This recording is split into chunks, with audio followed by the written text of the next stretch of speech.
very good evening. You're watching Primetime News on TV1. Bringing you the news this evening, I'm Steven Machado. And I'm Shalini Ratnavira. Let's take a look at your top stories this evening.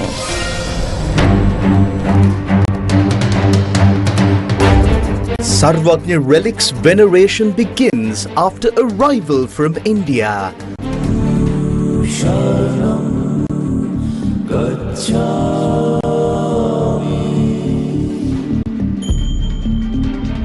Tilvin Silva in India.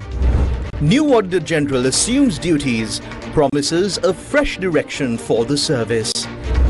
Impure alliance weakened audit service. Former Auditor General Gamini Vijay Singha speaks out. මේ තනතුරට ඉල්ලුම් කරපු අලු අනිත් වටිනා නිලධාරීන්ගේ ඇගේ මඩ ගෑවා මේ ආණ්ඩුවේ මඩ ගෑවා පාර්ලිමේන්තුවේ මඩ ගෑවා 7-year-old boy dies after Mutwal apartment accident. Island-wide inspections ordered on housing complexes.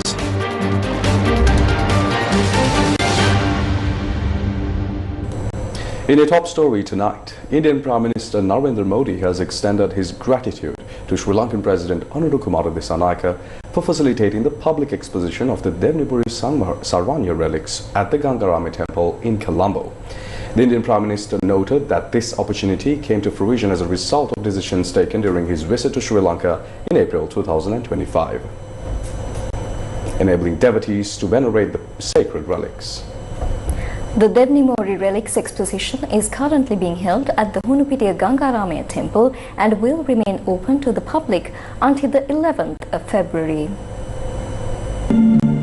The exposition, which began at dawn today, allows devotees to pay homage to the sacred Sarvati relics discovered decades ago at the Devnipuri archaeological site in Gujarat in India. A Sambuddha Puja was held this morning, marking the commencement of public worship. Devotees will have the opportunity to venerate the relics until 7 a.m. on the 11th of February, with the temple remaining open continuously.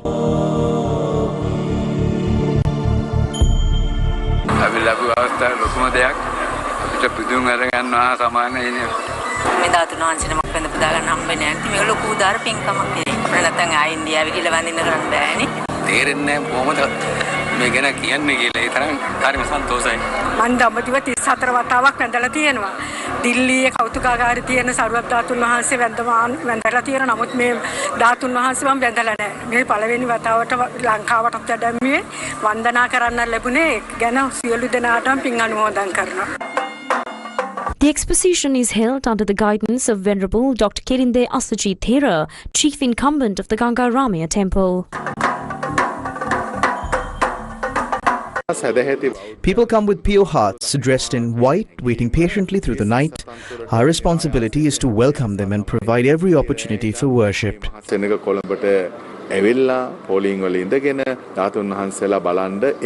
This marks the first time in history that the Devnipuri Sarvati relics have travelled outside India. Their arrival in Sri Lanka was made possible following a special request by President Anura Kumara Dissanayake to Prime Minister Narendra Modi. Modi released an official message celebrating the moment. India and Sri Lanka are bound by deep cultural and spiritual ties.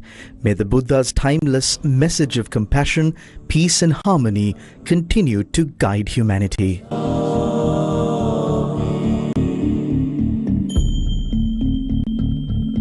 The relics were unearthed during excavations between 1957 and 1963 by Professor S.N. Chowdhury at the Devnipuri archaeological site in Gujarat's Aravalli district. Inside the relic casket were fragments of silk cloth, beads and a small copper casket containing ritual offerings.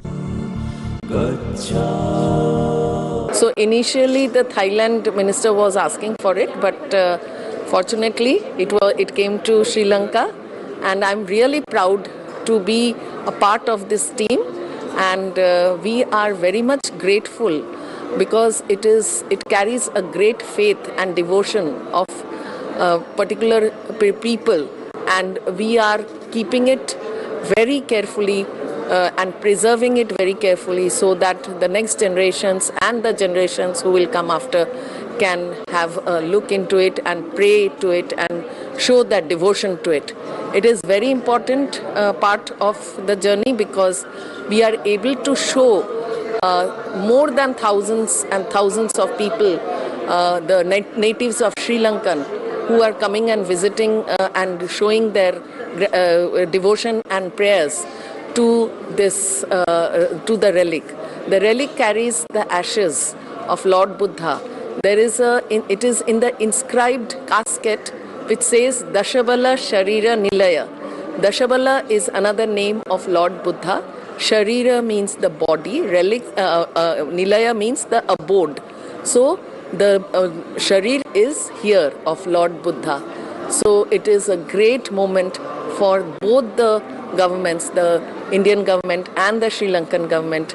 And it is a proud moment for all of us who are taking care of it and who are also visiting it. This exposition marks the first ever international journey of these revered relics.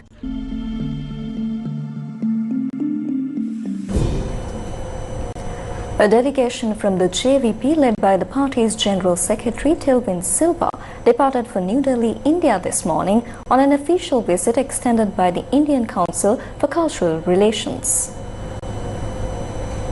During the visit, Tilvin Silva and the accompanying delegation are scheduled to tour to the Gujarat and Kerala states. The group is also expected to hold discussions with the chief ministers of both states. In addition to political engagements, the delegation will observe key Indian centres related to agriculture, industrial development and technological advancement. Several senior party representatives are accompanying the General Secretary, including Attorney-at-Law Janaka Adhikari, General Secretary of the Inter-Company Employees Union, MP Karunanandilan Kumaran, MP Kidnan Selvaraj, Hematilaka Gamage, member of the JVP Media Unit, Attorney-at-Law Kalpana Madhubhashini, member of the party's International Committee.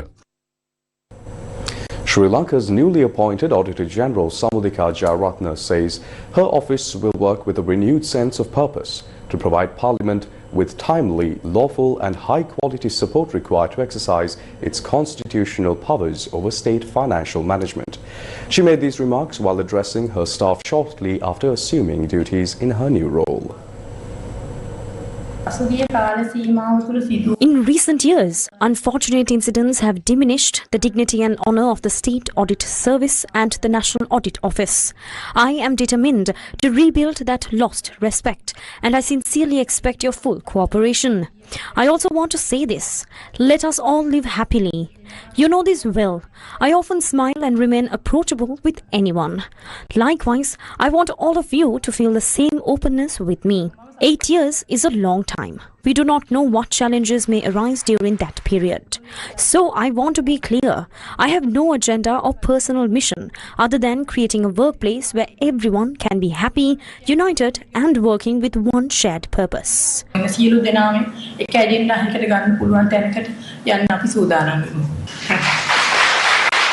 The new Auditor General was welcomed by staff at the National Audit Office this afternoon, where she addressed the gathering following the official ceremony. Earlier this morning, she received her letter of appointment as the 42nd Auditor General of Sri Lanka from Presidential Secretary Dr. Nandika Sanat Kumar Nayaka. She then took her oath of secrecy before Speaker of Parliament Dr. Jagat Wickramaratne, formally commencing her duties immediately afterward.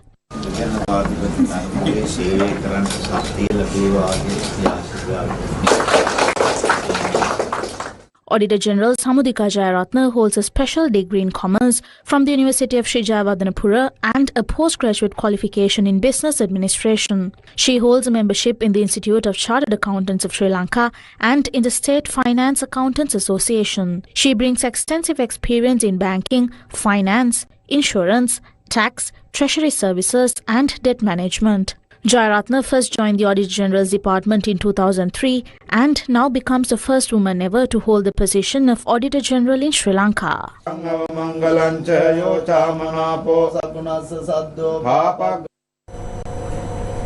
Meanwhile, former Auditor General Gamini Vijay Singha also attended the event to welcome the new Auditor General. These were the views he expressed. අපි ජීවිත කැපකිරීමෙන් කාලය We dedicated our lives and our time to build this highly respected department, and its reputation has been severely damaged by an impure alliance that was created from within this very institution. I will continue to use the term impure alliance to describe it. I do not believe it will be easy to recover from the damage caused by this impure alliance. We worked extremely hard to build this institution into one of the most honorable places in the public service. Our officers have always worked with dignity and independence. We built a culture where officers did their duty without digging into others' personal matters unnecessarily. But that culture has now been completely destroyed. They even released personal files of their own officers to the media, not only about the Auditor General, but about officers of the Auditor General's department, the Executive Council, and even about the Mahanayaka Theras. They told lies about independent journalists and tarnished their reputations. They attacked the President. They attacked other valuable officers who applied for this position. They dragged the government through the mud. They dragged Parliament through the mud.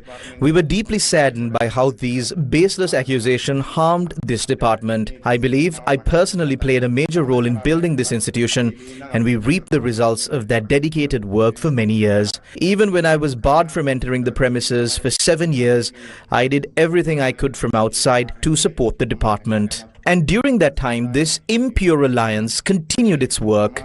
Even when I was in office, the same alliance existed. But because I understood what they were doing, I removed these fangs of these poisonous snakes from power during my term. Unfortunately, over the past 7 years, they have been fed again, nurtured, strengthened, and placed in extremely powerful positions. Therefore, I believe you, Madam, have an extremely important responsibility as you take on this new position to restore this department to its rightful place.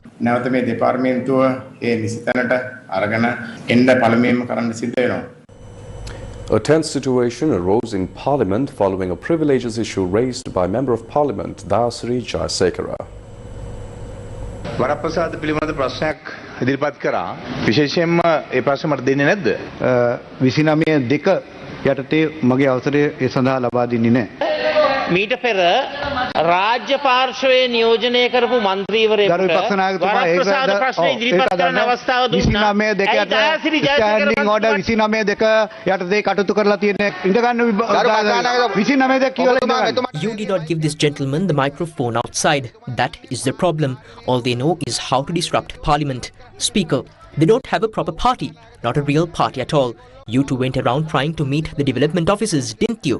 Mr. Speaker, these people went to meet development officers. After the President met the development officers, they said, Sir, the group came and went. We did not take notice of them.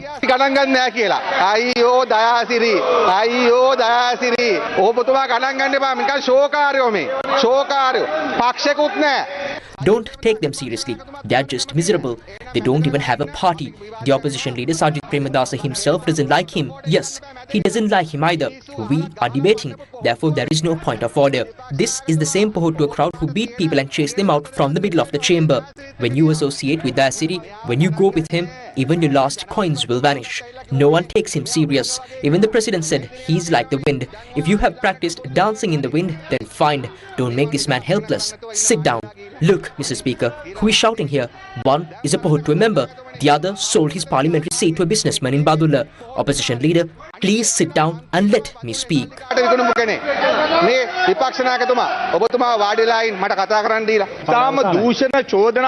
Today, this government is protecting a speaker who is burdened with serious corruption allegations. I must say that the decency of this government has completely collapsed because of this behavior. Misuse of state property and many other allegations exist. Keeping him in this position despite these allegations has created a serious problem for the government. I wish to request from the President and from the government to allow these allegations to be investigated and completed. Until then, we cannot continue to work with him in this position. There are witnesses who spoke here today. Bimal Ratnayaka, he is the one who unlawfully released 323 containers without having any authority as a minister. You appointed the committee you requested. The MP was appointed to that committee. His job is to participate in that work, not to come here and raise accusations again. You must understand your responsibility. You are bound by the decisions there. You can't come here, read something and then ignore it. Understand that. What is the point of order? I only mentioned his name when explaining that he spoke. I am not interrupting her because she is a woman. Madam, please continue speaking. We will not create commotion. Since I am in the committee, I will do the work required in the committee. Those matters will not be discussed here. That is all. No woman expects special treatment from you, Honourable MP. We only ask you to treat all of us, male and female MPs, with respect. If you want to speak again, you may take your time when it comes. We also know you are not used to following proper procedure. SLPP MP Nama Rajapaksa criticised the government in Parliament, and in response, NPP MP Lakmari Hemachandra expressed her views regarding his remarks. Releasing red-flagged containers has international repercussions, and now you have released 323 of them without any proper investigation. Even after international intelligence agencies reported 2 more containers suspected of carrying narcotics, those 2 were released. Yet there are no inquiries within your legal framework. Instead, we are summoned and questioned about containers that your government released. So if anyone has questions to answer, it is you, not us.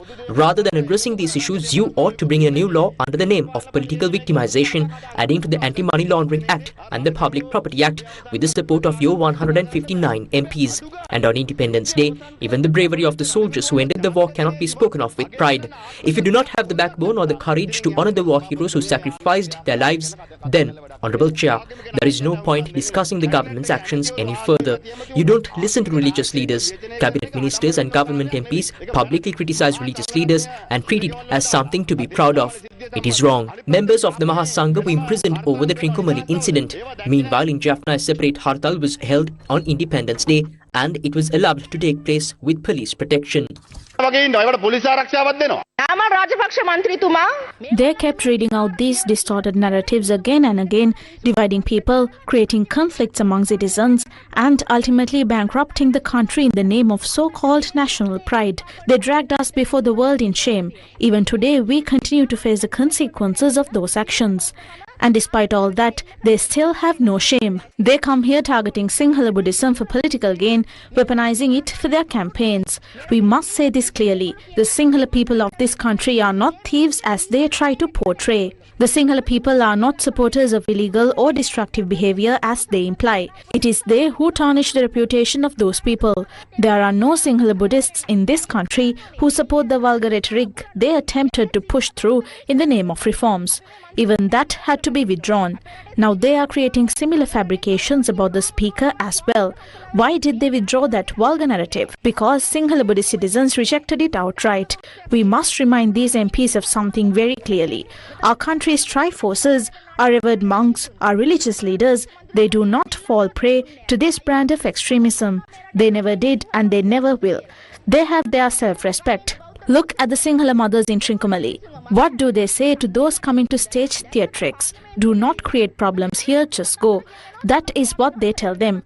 Nama Rajapaksa did not even have the courage to ask for votes. At least he understands who the Sinhala villagers truly are, who the Buddhist villagers truly are. Instead of misleading those people and seeking their votes, he stayed silent and now comes here to Parliament acting like he is speaking on behalf of religious leaders. Our Triforces carried out extraordinary duties during the cyclone and afterwards in stabilizing the country. They developed infrastructure, rescued people and served the nation with dedication. Shouldn't we honor them? Shouldn't we remember that? But instead, they follow the rejected political tradition, and we stand firmly against that. We will not allow racism to rise again in the country, and we will not allow Nama Rajapaksa or anyone else to rebuild their politics through racial divisions. The Jana Balaya collective held a press conference today where they expressed their views regarding the summoning of Nama Rajapaksa and Sarvati Rajapaksa before investigative teams for questioning. What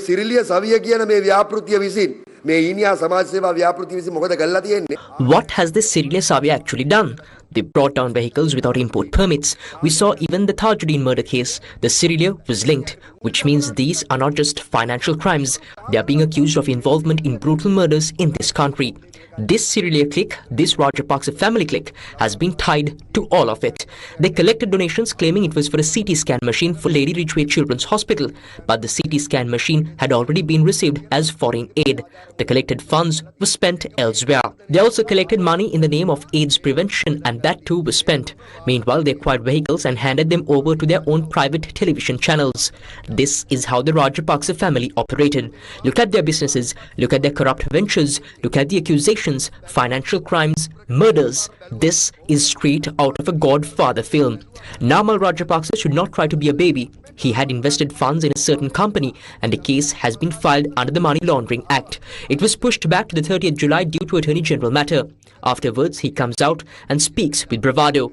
He spoke of bouncing checks. He had also maintained direct links with organized crime figure Kehel Badra Padme. He was summoned to the CID over that, and when he comes out, he speaks with bravado. If you haven't done anything wrong, why be afraid? Why the drama? Look at the schemes Shiranti Rajapaksa ran, the financial crimes committed in this country, the financial crimes Namal committed, the murders, the killing of journalists, the robberies, bringing thugs and drug dealers into politics, covering them up. This country remembers all of it. For years, they turned this nation into a gangster movie under the name of politics. And now, with no shame at all, they have crawled back into public life.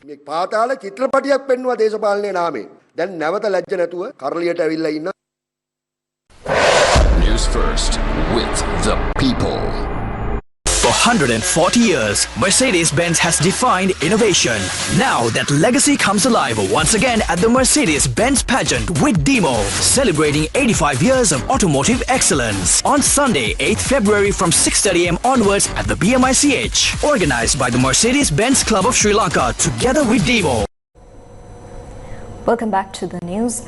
A 7-year-old child who was critically injured when a section of a wall collapsed from the 7th floor of the Helamuthu 7 apartment complex in Modara passed away while receiving treatment in the intensive care unit at the Colombo National Hospital. Last morning, a section of the plaster from the outer wall between two housing units on the 7th floor of the Helamuthu 7 apartment complex in Modara collapsed. At the time, the 7-year-old boy, who later died, was standing with his grandmother near a shop at the base of the apartment complex. The injured child was rushed to the Colombo National Hospital, where he underwent surgery. Despite treatment in the intensive care unit, he passed away at around 11:30 last night.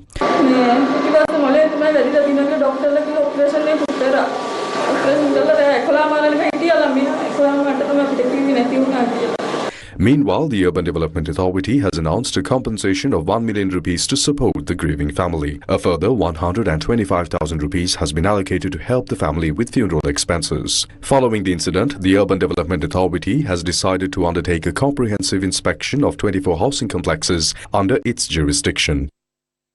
The Subject Minister Bimal Ratnayake provided a detailed clarification on the matter in Parliament today. The construction of this building was completed and handed over to the Urban Development Authority by the contractor on the 30th of October 2019. The contractor was Sunken Construction Private Limited and the consultancy was handled by the Central Engineering Consultancy Bureau. The construction cost was 438 million rupees, while consultancy fees amounted to 125 million rupees. There are 70 buildings here with nearly 100,000 people living in them. If we look at common issues, Honorable Speaker, the walls of upper floors have cracked. Drainage pipes are leaking in several locations and in some places the fittings have separated from the walls. Handrails are decaying, slabs are corroding, people addicted to drugs have removed ceiling panels and light fixtures and similar issues exist. Therefore, it is evident that the death of this child is a direct result of construction that was carried out without considering the fact that real people live in these buildings. This is the responsibility of the Urban Development Authority. After taking over this ministry, we were not informed about such incidents. Nevertheless, we allocated 325 million rupees to renovate the most essential units among these 70 buildings, including this one. Furthermore, another housing scheme funded by the AIIB is currently being constructed in the Totolanga area. When I visited the site, residents told me that the walls in their homes had started cracking due to the nearby construction, but I do not believe that is the only reason. I immediately instructed officials to obtain an NBRO report before making any conclusions. When I visited this particular house earlier, the residents showed me the cracks inside the home. There are 70 buildings and nearly 100,000 people living here, yet only a minimal amount of resources has been allocated for their maintenance. 2 weeks ago, we completely reconstructed the housing division and appointed a new Director General. We allocated full manpower to address these issues. Honorable Speaker, the UDA has historically functioned almost entirely to serve the elite, maintaining places like the Arcade and Independence Square. More officers are employed to maintain those luxury sites than for the maintenance of these thousands of homes, accommodating tens of thousands of working class people. There is no culture within the Urban Development Authority that truly works with empathy for the people. I am not talking about the faults of individual officers. They are not to blame. In fact, what I have been doing this entire month is pushing against the system. The entire ideology of urban development has been centered around developing Kolupitiya, Bambalapitiya and Golface. When they talk about modernization, what they really mean is building parks. But when it comes to the ordinary working class communities living in today's urban areas, no one thinks of planting even a single flower for them. No one thinks of building a statue, a monument, a pond or anything meaningful for their surroundings. These officers are exceptionally skilled, but over time the system was turned into a kind of small-scale regiment, a mini-militarized structure. A harmful ideology was created and these talented officers unfortunately became its victims. We have now dismantled that system, but the consequences of it are still affecting us and we are unable to escape those problems immediately. That is why, honestly, as I told Minister Iranga yesterday, this issue is not just about the death of this child. Incidents like this can happen. Honorable Speaker, if a fire breaks out in one of these buildings, there is no way to evacuate people. There are buildings with 40 stories and nearly 50,000 residents and no exit path. The ground floor doesn't even have a single open space. The Colombo Stock Exchange posted 11.1 billion rupee turnover today. The all-share price index of the Colombo Stock Exchange recorded an increase today. It rose by 34.49 points. Accordingly, at the close of trading today, the all-share price index stood at 23,768.99 points. The total turnover for the day was 11.1 billion rupees. The 33rd day of the second phase of the LOLC Divisavya, You, Me and Our Nation social welfare program, which aims to renovate 200 schools damaged by disasters, was held today. The program focused on the Matale, Kandy, Kurunagala and Padola districts. The renovated facilities at Melapitiya Mahavidyalaya and Nikula Bibile Primary School in Matale, which were affected by the disaster, were officially handed over to the students today.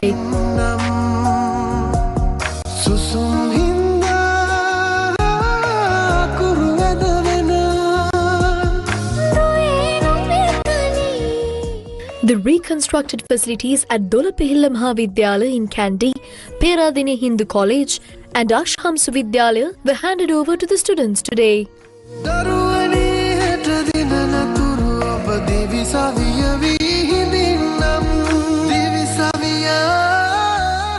The modernized constructions at Kobo Tamil Vidyalaya and Utavela Primary School in Badulla were also officially declared open for the students.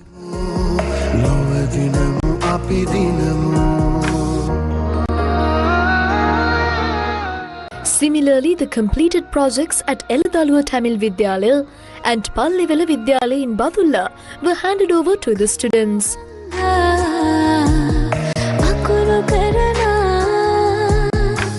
The renovated facilities at Hadugala Primary School, Bhuvanikaba Vidyalaya and Kumbalolua Primary School in Kurunagala were also vested in the students today.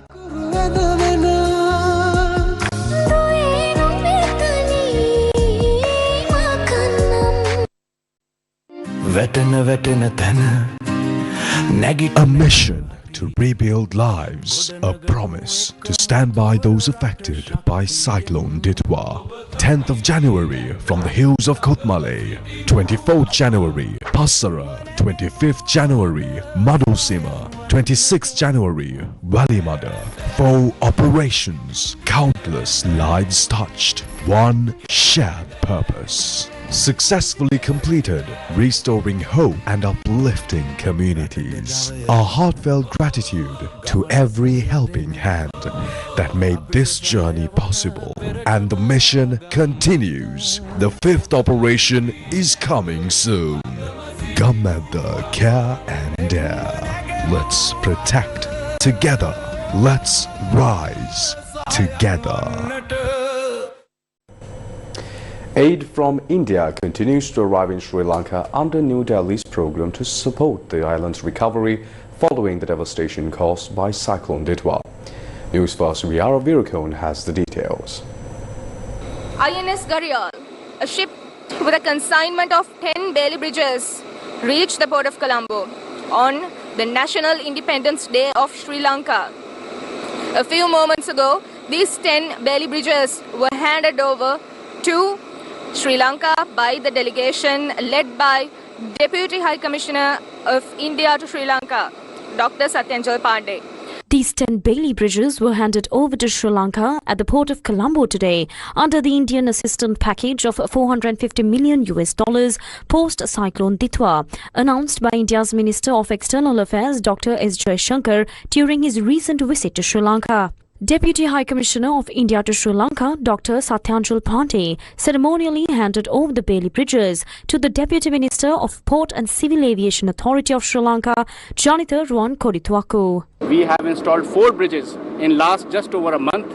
This is the fastest implementation schedule which we have done. We have done 2 bridges in Kilnochi, 2 each in Kandy Ragla and Kandy area. I was personally privy to that. And therefore, we, with much gratitude to Sri Lankan people, as well as Government of Sri Lanka, RDA, Sri Lankan Army, all of us, and particularly Indian Navy, who has been instrumental in mobilizing so much of effort. We remain committed to implement the comprehensive package in the shortest time and timely schedule as agreed. Our teams are doing a technical recce of various suitability of sites for these 10 bridges. We remain committed for any support and in every endeavour of Government of Sri Lanka and people of Sri Lanka. These bridges will be installed to temporarily replace the damaged bridges in the northern, central, Sabaragamuwa and Over provinces following the devastation caused by cyclone Ditwa. An international seminar highlighting Japan's role in South Asia's socio-economic development got underway in Colombo, bringing together regional experts and policymakers from SAARC nations. The Japan International Cooperation Agency or JICA Alumni Association of Sri Lanka, on behalf of JAAFSC, hosted an international seminar on Japan's contribution for regional socio-economic growth in South Asia in Colombo today. Japan has been providing assistance, as we all know, to developing countries for their socio-economic development. And one of the striking features of Japan's assistance to these countries is the focus on human resource development. Of course, we have provided other types of assistance, including construction and infrastructure, but as I mentioned earlier, our focus has always been allocated, given to the human resource development. The World Bank report of 1993 aptly mentioned in its report titled The East Asian Miracle. The analysis in the report attributes the post-World War II development of Japan, especially through 1960s, more to the investment in human capital than to the investment in physical capital like hard infrastructure. I also believe in the power of communication and engagement, because better communication and active engagement brings people closer and generate a sense of solidarity, and thus helping us achieve objectives and create new values. JICA has supported South Asia's development by promoting quality infrastructure, disaster risk reduction, health and education improvements, and climate resilient sustainable growth. At the same time, JICA has invested in human resource development through technical cooperation and training programs, helping strengthen institutional capacity across the region. By combining infrastructure support with people-centered developments, JICA aims to enhance connectivity, promotes inclusive growth, and contribute to a more sustainable and resilient South Asia. The seminar featured research papers and presentations from Nepal, Bangladesh, the Maldives and Sri Lanka, with the participation of 28 delegates representing SAARC member countries. Yesterday, the movie Dharma Yuddha 2 entered the record books as the movie watched by the highest number of viewers in a single day in Sri Lankan cinematic history. Dharma Yuddha 2 also claimed the record for the highest income earned by a film in a single day within the country's cinema history.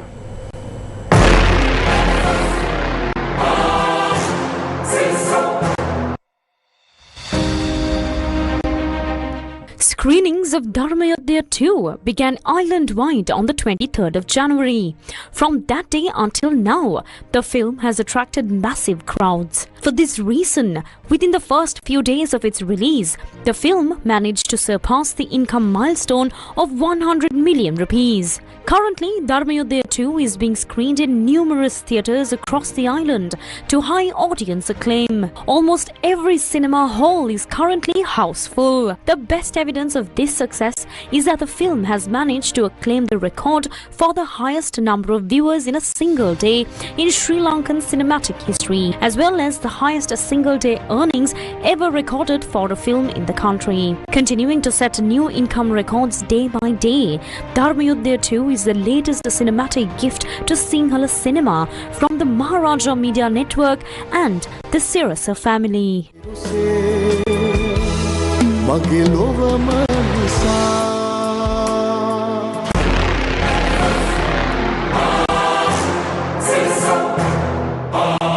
මගේ නම හරිචන්ද්‍ර මේ මගේ පාපොච්චාරණේ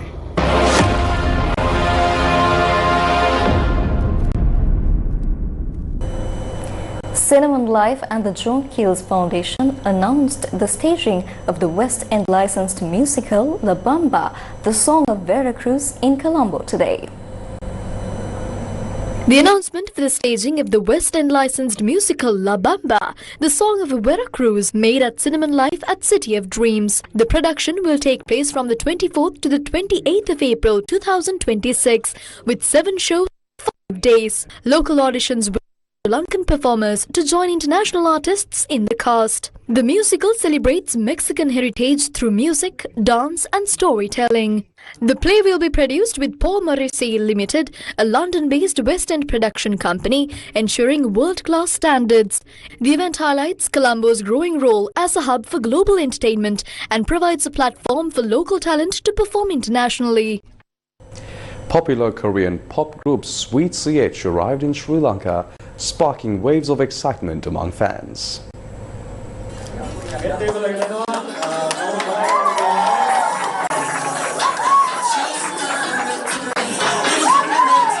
The group, whose visit has generated significant buzz across social media and youth circles, is in the country ahead of their much-anticipated performance scheduled for the 7th of February in Colombo.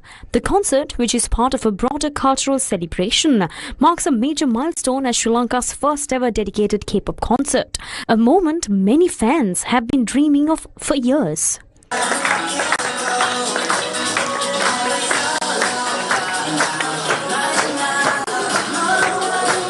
During a media briefing, the group expressed their excitement about being in Sri Lanka for the first time, describing the warm welcome as unforgettable and sharing their enthusiasm for performing for Sri Lankan fans. The concert is being held alongside a major Korean cultural exhibition and festival featuring music, art, food and interactive experiences, bringing together two cultures under one vibrant celebration.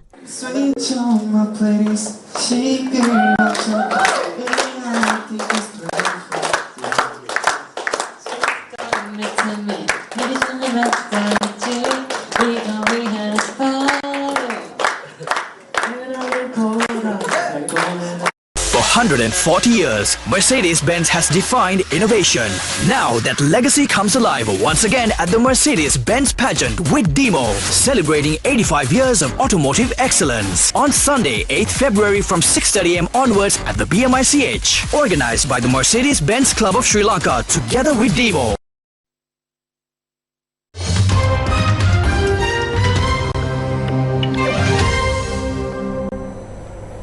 Is Sri Lanka in the Epstein archive? Yes, but not for the reasons you think. Here's a look.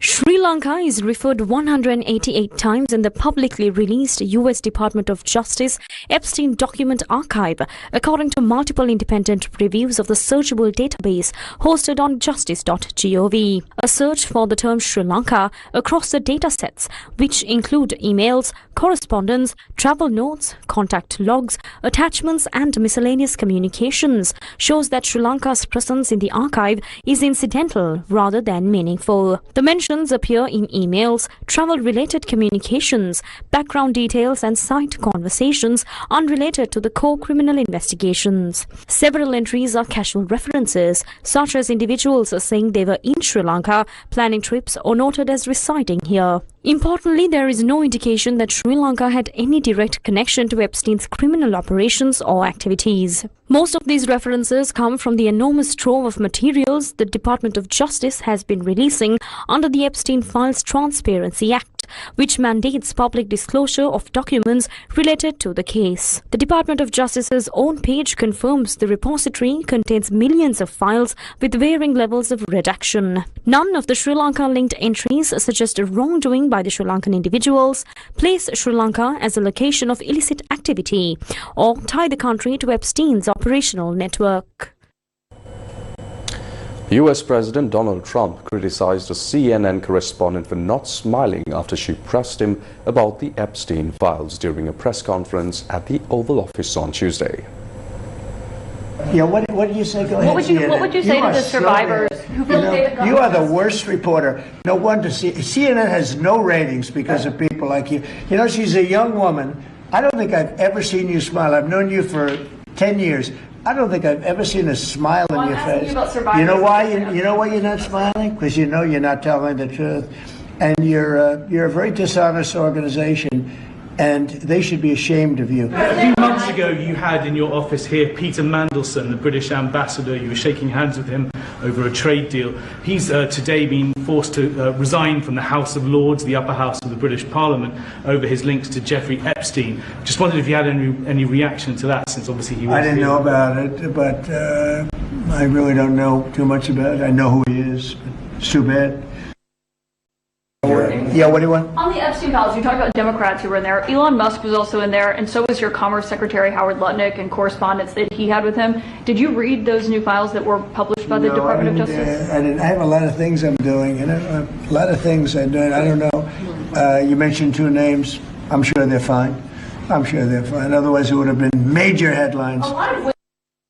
The British government has agreed to release the emails and other documents, casting light on the decision to appoint Peter Mandelson as ambassador to the United States despite his friendship with Jeffrey Epstein. Critics say he should never have been given the job because his relationship with Epstein, though not its extent, was known at the time. The government has agreed to release the requested information unless it is prejudicial to UK national security or international relations. It is unclear how much material will be released or when. Mandelson, 72 years old, was fired in September from his job as envoy in Washington after emails were published showing he maintained a friendship with Epstein after the late financier's conviction for sex offences involving a minor. This week, he resigned from the House of Lords and faces a police investigation for alleged misconduct in public office after a trove of documents released by the US Department of Justice suggested Mandelson may have shared sensitive information with Epstein when he was government minister a decade and a half ago. The newly released files also suggest that in 2003 to 2004, Epstein sent 3 payments totaling $75,000 to accounts linked to Mandelson or his partner, Ronaldo Avila da Silva. IMF Managing Director Kristalina Georgieva delivered a sweeping analysis of how world trade has absorbed tariff shocks, why the global system continues to function despite protectionist pressures, and why Europe must urgently reform it if it hopes to stay competitive in an accelerating world. The president of the ECB, Christine Lagarde, told me at Davos that what is happening at the moment is the biggest, whether it's Greenland or the trade or tariffs, whatever, it's the biggest wake-up call to Europe. Is Europe up to that wake-up call? It better be. We see in Europe tremendous potential to lift up competitiveness, productivity and growth. Why is it not happening? Well, 27 countries, it is hard for them to reach an agreement, and Europe really cherishes consensus building.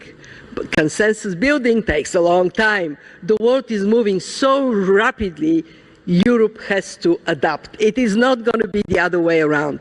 At the front, we see a potential for Europe to increase productivity and growth by 20%, provided they focus on completing the single market.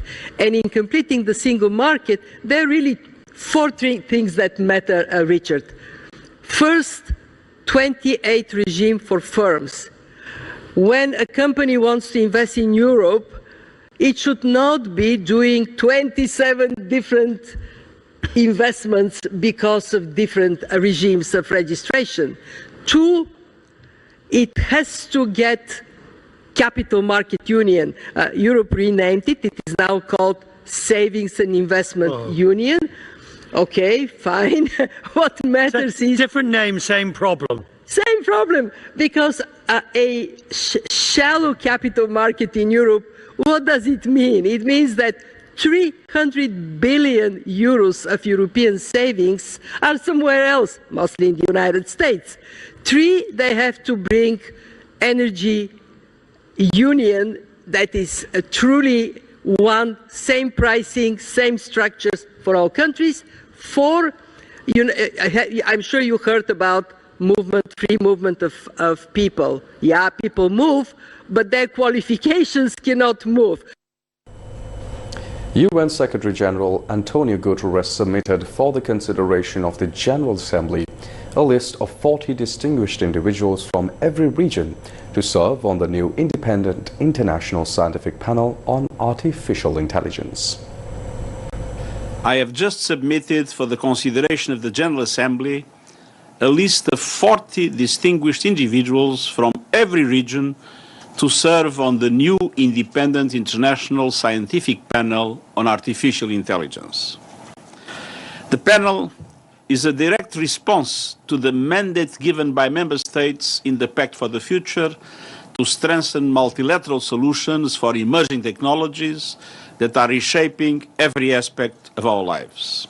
It will be the first global, fully independent scientific body dedicated to helping close the AI knowledge gap and assess the real impacts of AI across economies and societies. And this could not be more urgent.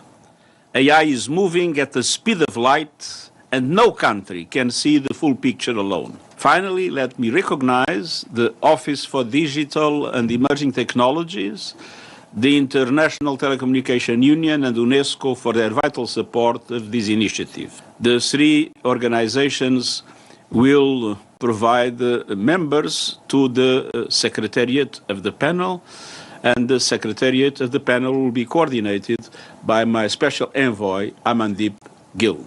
One of the most important things is exactly to have a scientific entity that is independent, that is reliable, that doesn't serve the interests of any country, able to say exactly what is the state of the art of the applications of AI. And obviously, one of the major concerns we have is about the weaponization of AI. And I hope that this panel will be a very important instrument to clarify what exactly is happening.